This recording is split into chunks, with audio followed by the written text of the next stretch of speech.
Hello, this is the map of Korean Peninsula, and this is the Jeju Island, and this is the Dokdo and Ulleungdo Island at the east coast of Korea. So, the demilitarized zone, or the DMZ, divides the peninsula into two, and the north of the DMZ is North Korea, and the south is South Korea. And usually, when foreigners visit South Korea, they start with Seoul. And a major sightseeing in Seoul, there are a lot of them, but a major one are the four palaces of Seoul. And the main palace of Seoul is Gyeongbokgung, but after it was burned after a Japanese invasion, Changdeokgung, the second palace, actually took the role as a substitute of Gyeongbokgung. So Changdeokgung, it embodies the characteristics of Korean palace architecture that places a building in harmony with its natural surroundings and follows conventional Confucian architectural styles. So its buildings were placed organically without altering the natural landscape. And to the north of the palace, a spacious rear garden called a hwawan in Korean sits on a hill. And next is the Chongmyo Shrine. And a Chongmyo is a Confucian royal shrine in Seoul that houses the spirit tablets of the kings and queens of Joseon Dynasty. Its buildings were constructed strictly with Confucian architectural styles, and the arrangement of buildings and spaces is unique.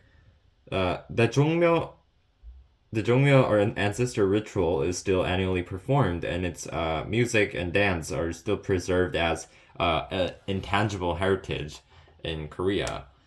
So next, we have the Naman Sansong Fortress and the royal tombs of the Joseon Dynasty, which is at the south of Seoul. And actually, the tombs are some of them are located in Seoul as well.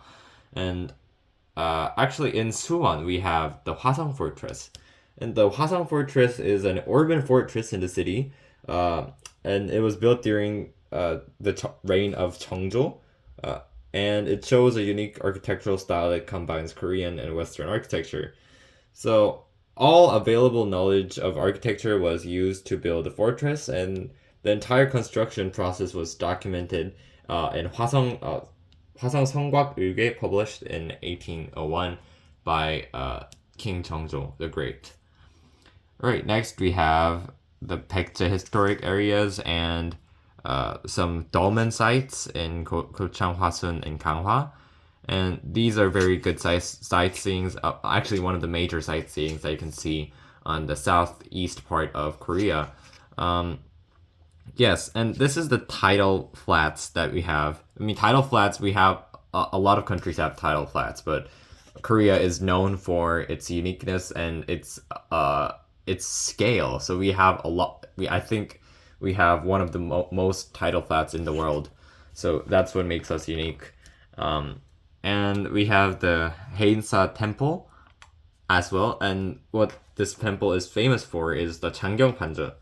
So the Changyong Panjeon is a depository built in the 15th century to store wooden Buddhist texts. So its main purpose was to store the Palman Daejangyong.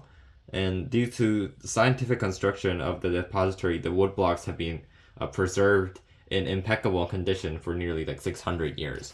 And the Palman Daejangyong was written to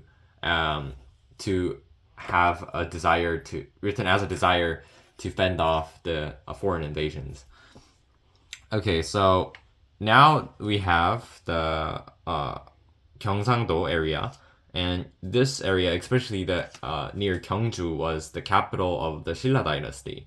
So the Silla dynasty was famous for its artifacts and everything. So we have the historic sites in Gyeongju, as well as the Seokguram Grotto and the Bulguksa Temple.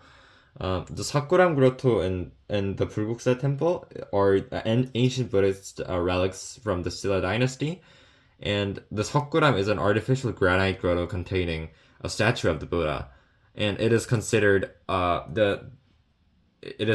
very unique since its architectural style was combined of Hellenistic styles and East Asian styles as well. So it was and the method used to construct that was also very scientific. Yeah, and then we have the historic villages of Korea, Hwae and Andong. And Hwae and Andong are the most representative historical clan villages in Korea. So Andong Kimchi is very famous in Korea, one of the major clans of Kim. And after their initial establishment in the early Joseon dynasty, they've been well preserved. The arrangement and styles of the houses, they reflect Confucian culture. And lastly, we have the Sewons. And Sewon is also a Confucian artifact, which was also designated as a UNESCO World Heritage Site. So the structures of Sewon comprises area for learning, veneration, and interaction, and purposefully harmonized with the surrounding natural landscape. So the Korean Sewon demonstrates the characteristics and development of Korean Neo-Confucianism.